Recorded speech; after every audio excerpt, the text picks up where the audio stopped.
আসসালামু আলাইকুম। আওয়ামী লীগের নেতাকর্মীরা আনন্দের জোয়ারে ভাসতেছে, বিএনপি জামাত একেবারে নীরব।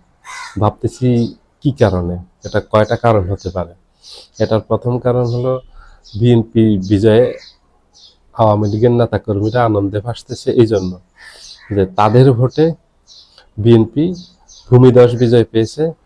নির্বাচনের দিন যখন ফলাফল ঘোষণা করা হয়, যখন বিএনপিকে বিজয়ী হিসেবে ঘোষণা করা হয়, ভূমিধস বিজয় পায়, তখন ক্যালকাটায় পলাতক আওয়ামী লীগের নেতাকর্মীরা সেখানে আনন্দ উল্লাস করেছে, সেখানে মিষ্টি বিতরণ করছে। আওয়ামী লীগ খুব খুশি। আওয়ামী লীগের সাথে বিএনপির একটা নেগোসিয়েশন হয়েছে। বিএনপি ক্ষমতায় যদি আসে তাহলে আওয়ামী লীগের নেতাকর্মীদের উপরে যেসব মামলা আছে সেগুলি প্রত্যাহার করবে। এটা তো আগেই ঘোষণা ছিল। মির্জা আব্বাস সহ বিএনপি সিনিয়র নেতৃবৃন্দ সেটা ঘোষণা দিয়েছেন, এবং সাথে সাথে এটা ঘোষণা দিয়েছেন সবচেয়ে বড় প্রতিশ্রুতি আওয়ামী লীগকে দিয়েছেন যে বাংলাদেশে আওয়ামী লীগকে রাজনীতি করতে দিবে, যেটা ডক্টর ইউনূস আওয়ামী লীগের এই রাজনীতির উপর সাময়িক নিষেধাজ্ঞা দিয়েছে, যে আওয়ামী লীগ বাংলাদেশে রাজনীতি করতে পারবে না। এবং আওয়ামী লীগের নির্বাচন কমিশন থেকে নিবন্ধন বাতিল করে দিয়েছে সন্ত্রাসী সংগঠন হিসাবে। আওয়ামী লীগের নিবন্ধন ফিরিয়ে দিবে। আওয়ামী লীগের যে রাজনৈতিক নিষেধাজ্ঞা আছে সরকারের পক্ষ থেকে সেটা প্রত্যাহার করবে। আওয়ামী লীগ রাজনীতি করবে। এই জন্য বিএনপির বিজয়ের একদিন পরে একেবারে প্রথম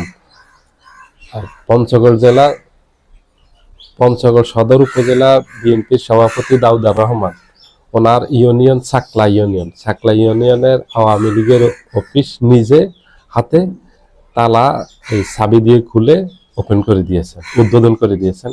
সেই থেকে শুরু সারা বাংলাদেশ ব্যাপী এখন আওয়ামী লীগের নেতাকর্মীরা আনন্দ উল্লাসে একেবারে পুরো দেশব্যাপী তাদের সকল অফিস খুলে ফেলছে।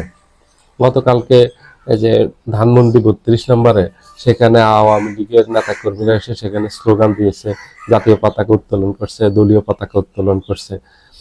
তো এতেই বোঝা যায় যে বিএনপির সাথে সমঝোতা হয়েছে। এটা ভালো। আওয়ামী লীগ রাজনীতিতে ফিরে আসুক, আজকে না হয় কালকে আসবে। আওয়ামী লীগ ফিরে আসুক রাজনীতিতে, কিন্তু ইতিবাচক রাজনীতি করুক। অতীতের মতো আর সেই ভুল রাজনীতি যেন না করে, সেই সন্ত্রাস নির্ভর রাজনীতি যেন না করে।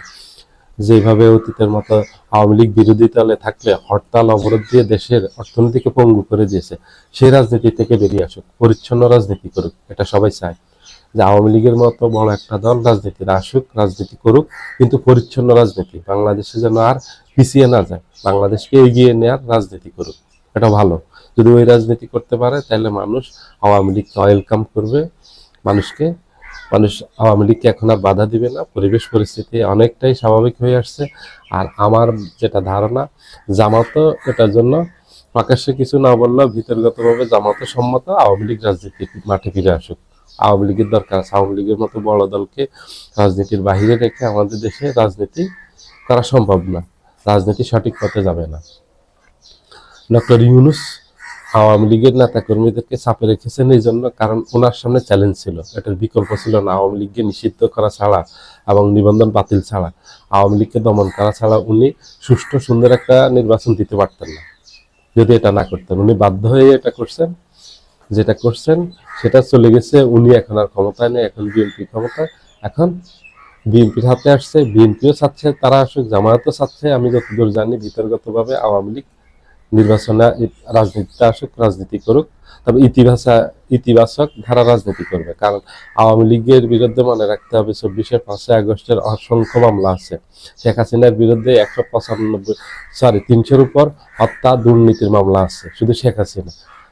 এগুলি কিন্তু বিএনপি ছাড় দিবে না। যদি আওয়ামী লীগ কোনো ধরনের বিশৃঙ্খলার চেষ্টা করে, দেশে কোনো ধরনের অরাজকতা তৈরি করার চেষ্টা করে, তাহলে এটা বিএনপি জামাত কেউ ছাড় দিবে না, এবং জনগণও এটা সমর্থন করবে না আওয়ামী লীগকে। আওয়ামী লীগ ভালো সুন্দর রাজনীতি করুক, পরিচ্ছন্ন রাজনীতি করুক, জনগণের সমর্থন পাবে, এবং বিএনপিও তাদেরকে সহযোগিতা করবে।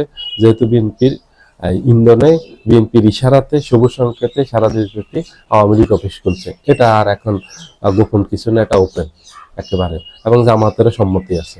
জামাতও আওয়ামী লীগের বিরুদ্ধে একটা মামলাও করেনি 24 5 আগস্টের পর।